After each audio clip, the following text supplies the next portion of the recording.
제주의 다양한 소식을 전해드리는 뉴스 브리핑 순서입니다. 먼저 오늘의 시사 용어부터 정리해드립니다. 코로나19로 경영난을 겪고 있는 여행업, 관광 숙박업 등의 업종에 정부가 고용유지 지원금을 지원하고 있습니다. 이 지원금을 특별 고용유지 지원금이라고 하는데요. 고용유지 지원금은 회사가 갑자기 어려워져 직원들을 줄이거나 휴업을 해야 할 때 정부가 사업주에게 인건비를 지원해 고용 안정을 돕는 제도입니다.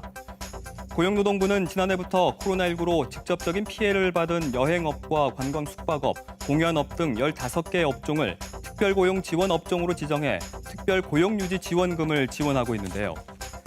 사업장이 전체 근로시간의 20%를 초과해 휴업했거나 한 달 이상 노동자가 휴직한 경우 지원할 수 있고요.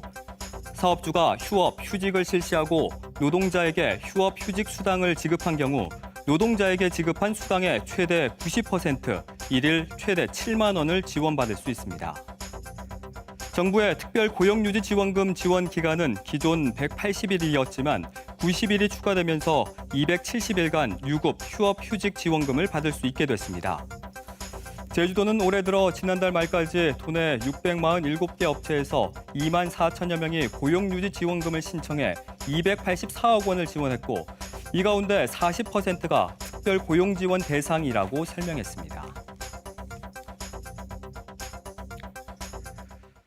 이어서 주요 단신도 전해드립니다.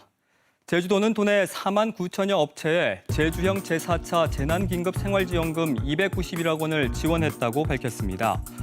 제주도에 따르면 4차 재난긴급생활지원금 지원 대상 8개 분야 중 여행업과 전세버스, 운수 종사자 등 6개 분야에 대한 지원금 지급을 완료했고 소상공인의 경우 심사를 진행 중이며 예술인은 이달 18일까지 신청 접수합니다.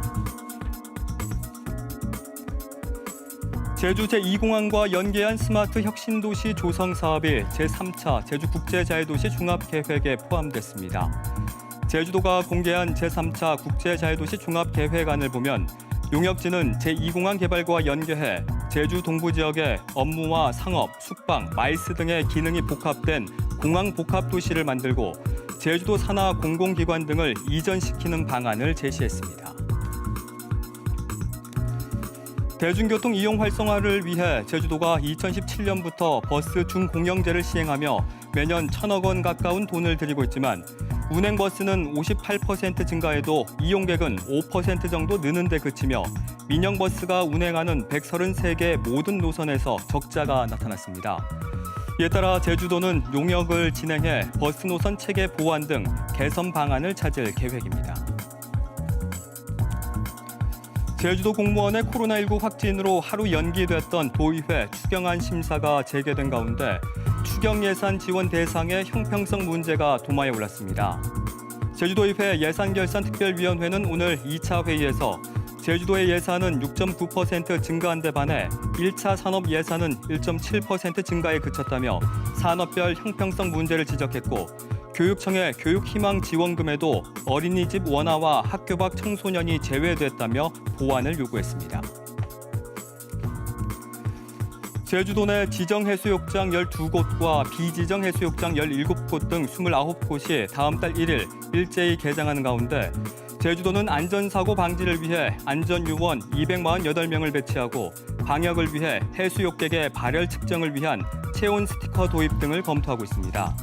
또 해수욕장 조기 개장과 야간 개장을 하지 않기로 한 부분 등은 11일 해수욕장 협의회를 통해 확정하기로 했습니다. 제주지방기상청에 따르면 올해 3월부터 5월까지 제주 지역 평균 기온은 평년보다 1.5도 높은 15.5도로 1961년 기상관측이 시작된 이후 가장 높았던 것으로 조사됐습니다. 또 올해 봄 제주에 비가 내린 날은 28.3일로 평년보다 1.5일 적었지만 강수량은 386.6mm로 평년과 비슷했고 황사 일수는 11일로 2001년과 2000년에 이어 세 번째로 많았습니다. 제주지방법원 제2형사부는 52살 서모 씨에게 살인미수와 재물은닉죄를 물어 징역 5년을 선고했습니다. 서 씨는 지난 1월 도박을 하던 중 돈을 잃자 격분해 지인을 흉기로 찌르고 휴대전화를 훔쳐 숨겨둔 혐의로 재판에 넘겨졌는데 재판부는 죄질이 매우 불량하고 피해자가 중한 상해를 입은 점 등을 참작했다고 선고 이유를 밝혔습니다. 이어서 제주 지역에서 오늘 보도한 뉴스 가운데 주목할 만한 기사를 소개해드리는 뉴스픽 순서입니다. 오늘은 제주 지하수 문제를 다룬 뉴제주일보 김현종 기자의 기사를 꼽아봤는데요. 박아름 아나운서가 전해드립니다. 여과 시설 없이 소독만으로 정수 처리해 수돗물로 공급한다. 그만큼 수질이 깨끗하다는 뜻인데요. 이런 정수장을 인증 정수장이라고 하는데 최근 토평 정수장과 조천 정수장, 애월 정수장 지하수 원수에서 바이러스와 총대장균군이 나오면서 재인증에서 탈락했습니다. 도내에서 지하수를 쓰는 정수장 9곳 가운데 인증 정수장은 이제 6곳으로 줄어들게 됐는데요.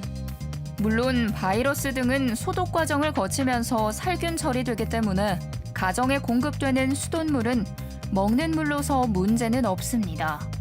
하지만 잇따르는 재인증 탈락은 제주 지하수 오염원이 증가하고 있다는 걸 의미하기에 제주 지하수 수질 관리에 비상이 걸렸다는 뉴제주일보 기사를 오늘의 뉴스픽으로 정리해드렸습니다.